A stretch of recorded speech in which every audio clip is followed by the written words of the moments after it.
Hi guys! Today I wanted to talk about finding a happy place for your plants. Sometimes it takes some rearrangement to really find a spot that the plants are happy in. This particular plant, my Monstera delicioso, loves this place by the TV and it's almost outgrowing the area. But luckily we have a wide doorway here so we can give it some wide berth as we pass through the door. But look how well it's doing. This is one of my brightest rooms, but it only gets direct sunlight for probably less than an hour a day as the sun is setting and going down and comes through the windows that are behind me. But it absolutely loves this spot. And this is something I want to show you. I show you this in almost every video. Oh, it looks like it's almost empty.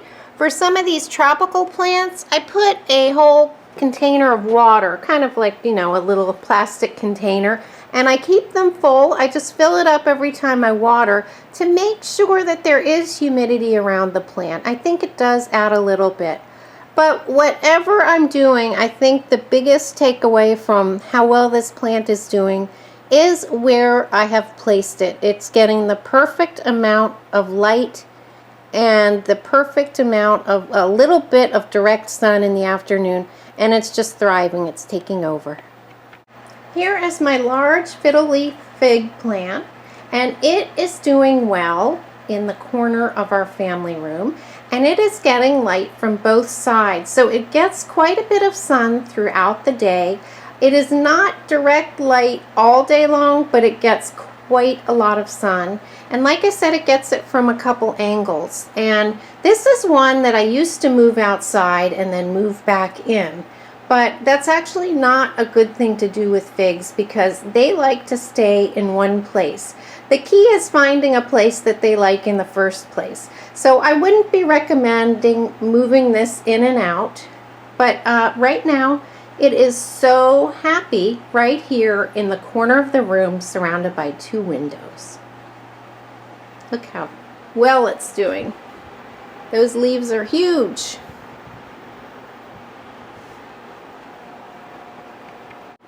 Here's an example of some plants which I hope will perk up again. These are my ponytail palms, and they really can do fine with some artificial light, but I had them in a spot that was a bit too shaded, and they're not looking their best. They've looked better in the past, either in artificial light or when they're outside. But I have since moved them to this spot where they'll be receiving lots more sun, and I'm hoping that this is going to be their happy place. This is a plant that loves the spot it's in. This is my very old philodendron, and this one is really special. It was, I believe, a descendant of cuttings from a plant that was in our kitchen in the 1970s when I was a child.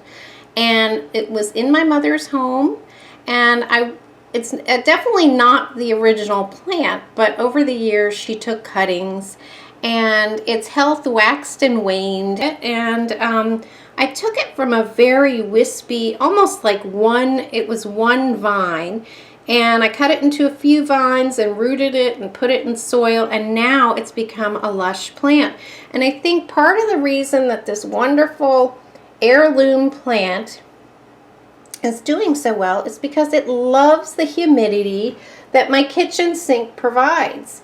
We are constantly running the water here, and even, you know, using hot water where steam comes up. It's also a place where I can keep it well watered. It really never dries out because I'm standing at the sink several times a day, and it just reminds me to check on it. Plus, it seems to be thriving in fluorescent light.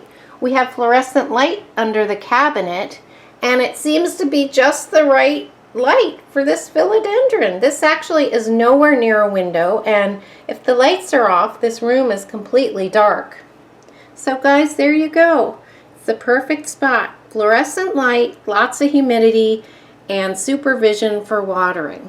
And it is just thriving there like it's in the floor of a jungle. I just love that plant, and I'm hoping that it goes forever. I'm going to make sure to give my children each a piece. I haven't shown you my rubber tree in a while, and it really loves this spot. I would say it's been in this spot for about half a year, and it's done really well. It gets some light from these windows, but not direct light, but it's a bright spot, and I don't think they like drafts, but we go in and out of this door, and I think maybe the fresh air is something it enjoys. So it is doing really well, and it's kind of filled out this corner, but it's doing much better here than it did in the family room. And this is kind of a lesson. If your plants aren't doing well, you know, it's a great idea to kind of change the spot and just try something new, because this was one that wasn't doing so well, and when I moved it here, it's actually gotten really huge. And it has a new baby sprout under here. Let me show you how that's looking. That one's not even getting light, but I guess it's drawing energy from the main plant, whose leaves are in the light. Isn't that pretty, guys? I just love my rubber tree, and they are easy if they like the spot they're in. This is a plant that I just moved down here to the front hallway next to my rubber tree plant. And this was doing terribly in the family room, which is a much brighter space, and I can already see that the leaves are getting darker. So I wouldn't say this one is doing well, but I think maybe the move may have benefited this plant. And hopefully in about 4 months or so, if I do another update, I can show you how well it's doing. We'll see. I just wanted to show you where it stands now, and then we can compare it down the road. So just remember, guys, the biggest takeaway from this is the key to success with your houseplants is finding their perfect happy place. So don't be afraid to move things around, and if you notice something's doing well in a certain area, that's where its home should be. So thanks so much for tuning in, and I'll see you next time.